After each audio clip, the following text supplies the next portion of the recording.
xaflad qalinjebina halkaasi oo ay ku dhinteen in ka badan 30 qof oo ay ku jireen ardaydii qalinjebinaysay, wasiiro iyo weliba dhakhaatiir. qaraxan ayaa waxaa geystay sida la aaminsan yahay nin isku soo xiray waxyaabaha qarxa oo ka tirsan ururka al-shabaab. warbixintan waxaa inoo diyaariyey Haruun Macruuf. 3 bishii Disembar 2009 waxaa isugu yimid hoteelka Shaamow arday faraxsan, waalidiin, wasiiro ka tirsan dowladda Soomaaliya iyo xubno kale oo bulshada ah oo isku diyaarinayay inay ka qayb galaan munaasabadda qalinjebinta oo ilaa 60 arday ay ka qalinjebinaysay Jaamacadda Banaadir. Dr. Maxamed Maxamuud Biday oo ka mid ah aasaasayaasha Jaamacadda Banaadir waxa uu ahaa qabanqaabiyaha munaasabadaasi. runtii haruun maalinkaasi shirci horeeto waxaan abaabulayay barnaamijka, waxaan abaabula ka ahaa oo weeday linkii kulliyadda baan ahaa markaasi. marka shirci horaan khudbad baan lahaa, khudbadii baan qaatay. khudbadii markaan qaatay kadib qodob marti ay imaanaysa erdoorku aaday waan soo dhaweeyey.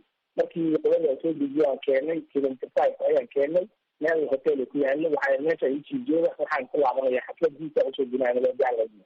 intii markaas waxay ahayd 11 oo 20 lacag ahayd.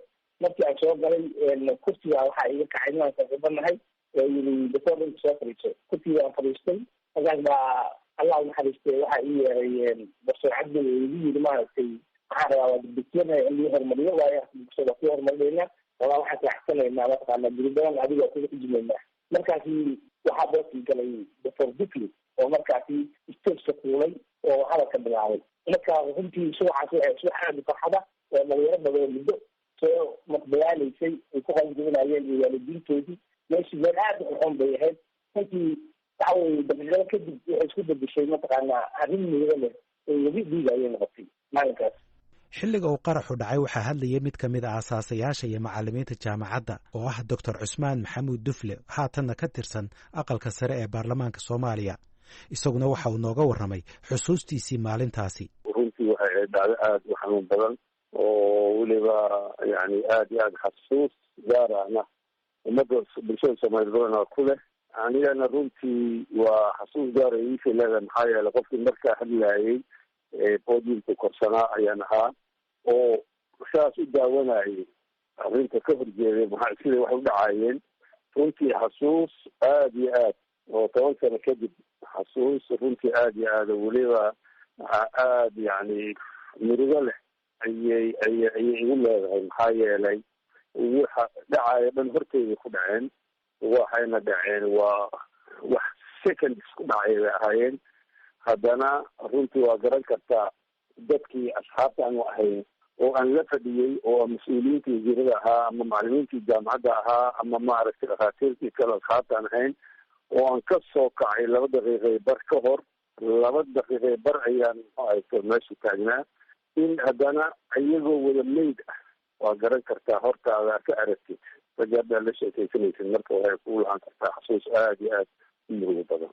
aad iyo waxaad si gaara u xustaa adiga iyo Ibraahim Cadde oo Allah u naxariistay wasiirkii tacliinta sare. ma adiga hadalka ku horeeyay mise isaga hadalka ku horeeyay? bal arrintaa wax yar ka hadal. arrintaas waa arrin xasuus gaar ah leh runtii macruufow maxaa yeelay Ibraahim Cadde Allah u naxariistay Ibraahim Cadde baa agsa dhinnay. markaas wuxuu iga codsaday aniga ku horeeyay sida yani liiska ugu qornaa Professor Shahiid ayaa muxuu markaa korsanaa muxuu podiumka yani muxuu oo khudbada waday. markuu kasoo degtay aniga ahayd inaan ku xigsaday sida yani jadwalku ahaa. wuxuu iga codsaday markaa inaan iga hormaro.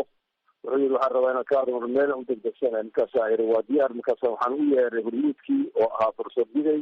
markaasaan iri Professor Cadow wuxuu rabaa inuu iga hormaro ana diyaaran wa.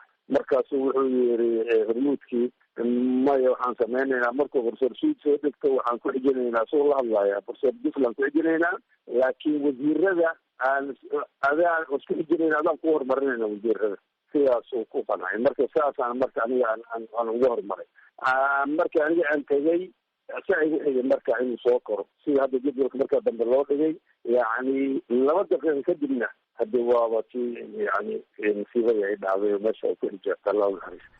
waxaa qaraxaasi ku dhintay arday badan oo qalin jabinaysay, suxufiyiin, wasiiradii caafimaadka Qamar Aadan Cali, waxbarashada Axmed Aadan Waayeel, tacliinta sare Profesor Ibraahim Cadow, wasiirkii dhallinyaradii ciyaaraha Suleymaan Colaad Rooble oo maalmo kadib isagu dhaawacii ugu dhintay dalka Sacuudiga.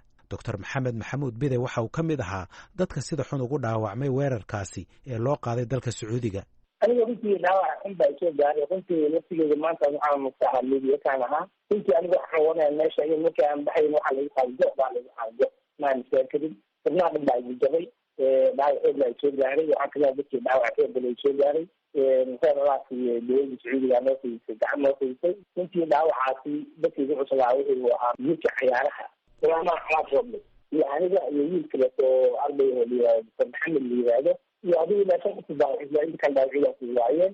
xagga markii la geeyey isbitaalada laga kala qaybiyey isbitaal la yiraahdo Children's Hospital ayaa la siiyey. isagana isbitaal uu dhigay adiga dhowr maalmood uu ku jiray ICU ku jiray kadib kiisii ninka xiyeen baa xagga markaan dhaawac ku dhintay Suleymaan Colaad Rooble. intii kale waa soo badsoodeen. anigu muddo sanad iyo barcaan ku jiray dadkii ugu dambeeyay waxaa iga dambeeyay markale Soomaaliya runtii dhaawac ii soo gaaray sinax ka jiray. intii kale aan ka badbaadnay waa fiican. haddana alxamdulillah ilaahay aan mahadcelinaynaa. waxa weeye waqtigeena wax ka dhinaayeen annaguna waan shaqaynaa. haddana goormaad ka war heshay dhibaatada meesha ka dhacda intee la ekeed iyo dadka ku baxay? waxaan ka war helay markii aan dhaawacmay waxaan fir malaa magooliya idinku soo dhacay. waxaan baxay inaan istaago waa taakiri waayey. waxaan lahaa intii meediyaa kaleesan maanaa ka xaruntiisaan lahaa iyo aniga fikir ahaan iguma jirin meeshaan baan ka yimaado isu qaxeeya ama suicide bomb ka dhacaya maanta maanta xogaa fasid baa jirtay dadbaa banaan baxay badan sida hayeen laguxaqiyaa bilaabay dagaal bilaabay oo weli iyaa soo dhacay waan keedi. runtii waxa weeye garashadeedii inta badan igama tegin. waan isticmeeshayna dad baweyn dhacay dad badan oo saaxiibkeeda toban inkii lagu qaalisanaa profesoriin ayaa maanta runtii meesha ku dhintay. profesoriin oo ahaa markii diploom ka hayay stageka markii kasoo degay uu ahaa dad ugu dambeeyey uu joogay maantaasi intaan nool wada wadeynaa haddaan dhiban allah noo naxariisto ayuu ku yiri beliisii ugu dambeysay. runtii arrinta waxay ahayd mataqaanaa aad kadib badan xanuun badan bay ahayd maalin geed maantaasi.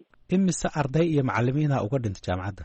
jaamacadda waxaa uga dhintay arday iyo macallimiinta markii dara 47 qof ayaa uga dhintay oo dhalinyarada qalinjabinaysa kamid ahaa, macallimiinta ka ahaa iyo mas-uulkii sameeyey Dr. Shidid ayaa uga dhintay. inta badan dhaawacii ahaayeen macallimiintii jaamacadda. 10 sano kadib jaamacadda Banaadir waxaa toddobaadkii hore ka qalin jabiyey in ka badan 600 oo arday kuwaasoo ah dufcaddii 13aad. qaraxa lala beegsada hotel Shamow ma aysan sheeganin ururka Al-Shabaab, hase yeeshee mas-uuliyiinta amniga iyo sirdoonka Soomaaliya waxay xaqiijiyeen in ururkaasi ay ka dambeeyeen. ninka weerarkaasi geystay ayaa la sheegay inuu ahaa nin ka soo laabtay dalka Denmark oo xubin ka ahaa ururka Al-Shabaab. warbixintaasina waxaa noo diyaariyey Haaruun Macruuf.